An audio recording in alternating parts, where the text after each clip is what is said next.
So welcome back. So like I said last week, I was going to start doing a weekly post, going through the process of how I lost. Now I've lost 90 pounds. So how I've lost 90 pounds.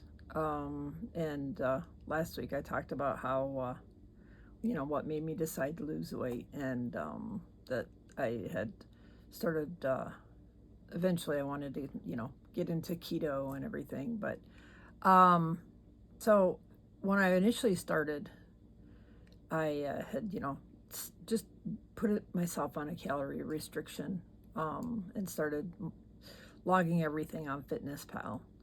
And then like July of 2024, I I had sent a message to my doctor's office asking about setting up an appointment to see about getting on tirzepatide or Zepbound, whatever you want to call it, for weight loss, because it's the new big thing. Everybody just do the shot and make life a lot easier than having to count calories and watch them when I eat and stuff like that. So I was gonna try to go that route, but I actually had an appointment they scheduled for August 30th, and I went to the doctor, and she's like, yeah, you definitely, with your weight and needing to lose weight and high blood pressure and all that, you need to, you definitely qualify. So, but then she's like, well, they're getting a little stricter with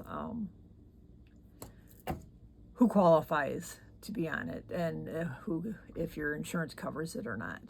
I mean, she could, she said, I can get you a prescription, but whether or not your insurance is going to pay for it, it just depends on whether or not, they determine if your weight is enough or if you need to be diabetic to qualify, or, have high blood sugars and stuff. So she went ahead and she wrote the prescription so we could get it submitted, and then to see if my insurance would pay for it.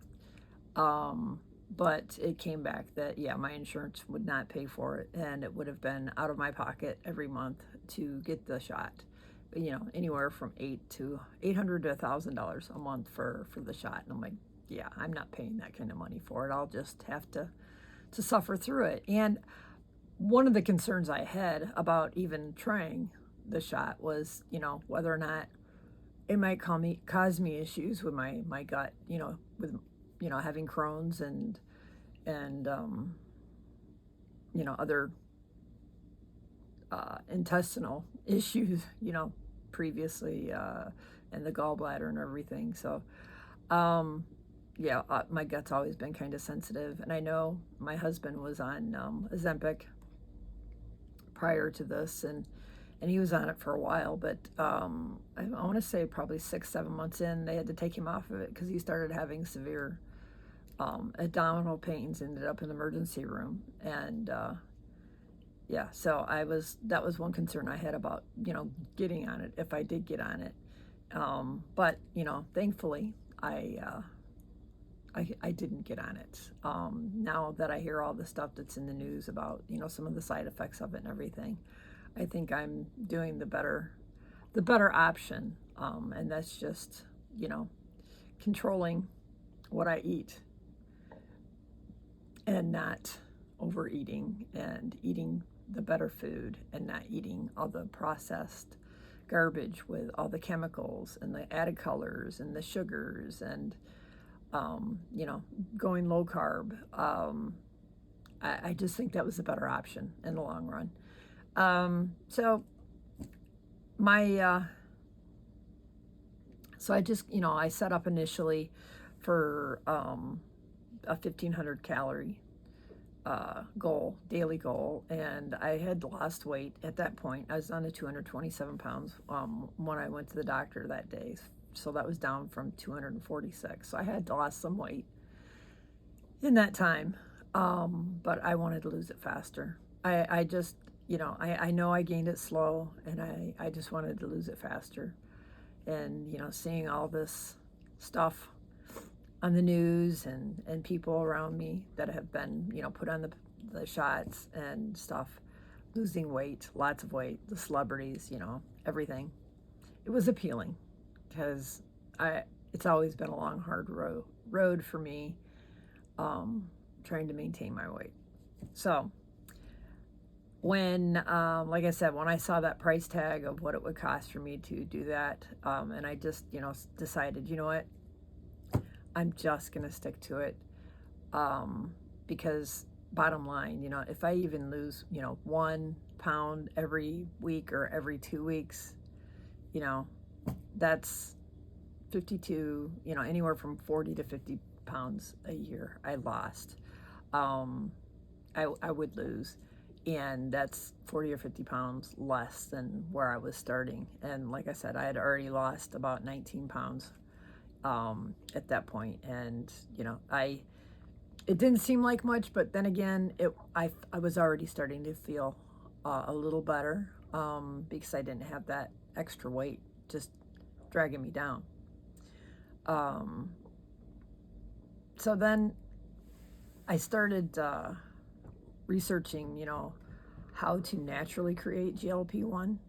It's a hormone. So, I wanted to see if there was some way that you can do it with food yourself, with your body, what things you could, or supplements even, that you could take to, create a GLP-1 effect, to help that way. So I looked that up, and, basically it says that, you can naturally create that effect with, protein and fiber and fats. So, I started looking to YouTube, by the suggestion of one of the drivers where I work. He's like, hey, you should check into the keto and the carnivore stuff, go to Dr. Berry, or there's a couple others that he listed. And then because of having Crohn's, one of the questions I had was, okay, how does somebody deal with the diarrhea that people get with going keto and carnivore? And I looked up, well, I guess basically I just asked the question out on Facebook, and somebody said, check out Kent Carnivore. He's got doesn't have a colon either. He's on a bag.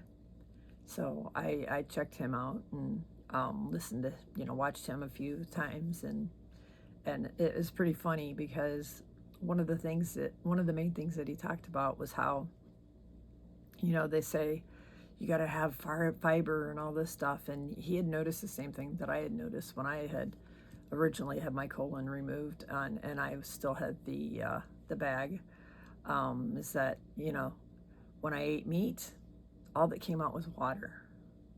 When I ate grains and fruits and vegetables, that's when I would see, like whole chunks. I would chew my food, but I'd still get like whole chunks and whole pieces of lettuce, and chunks of fruit, and chunks of vegetables, pieces, and undigested pieces. Corn would come out, same way it comes out the other way, but whole and everything. The only thing that would come out, even kind of a gruel type, was the stuff that was already softened when I ate it, like mashed potatoes, or like boiled cauliflower. There's not a whole lot of substance to that when you eat it either. But excuse me. So, and so he started talking about, how he'd went carnivore. And so that term was kind of new to me. I had looked into keto before and done keto before. So the carnivore thing kind of hung out in the back. And then when I watched some of Dr. Berry's stuff, he had talked about Naisha, and how she was ketovore. And he's carnivore too. So, but how she was ketovore. So then I started looking at, that besides, checking out keto more. But mainly going keto. After the 1,500 calorie goal, I decided to go ahead and, find out what would be the best macros to hit for protein and carbs and fats, and ideally, less than 20 grams of carbs a day. So that was the next thing I added to what my goals were daily. Was to, number one, keep the calories down, but number two, stay under 20 grams for carbs. I still wasn't really looking at the protein fat ratios. I just, I ate meat, and basically at that point, I was, I was still, I was adding butter, and I had started adding butter and cream to my coffee in the morning to make a bulletproof coffee, but the butter, just tore me up, went right through me. So I cut that out and just stayed with the cream. But I had ordered a keto track, ketosis meter, and had started tracking my ketones to, see where I was getting, going daily with that, kind of listening more to what Dr. Boz was talking about keto and the things there, and I was kind of doing deep dives on that.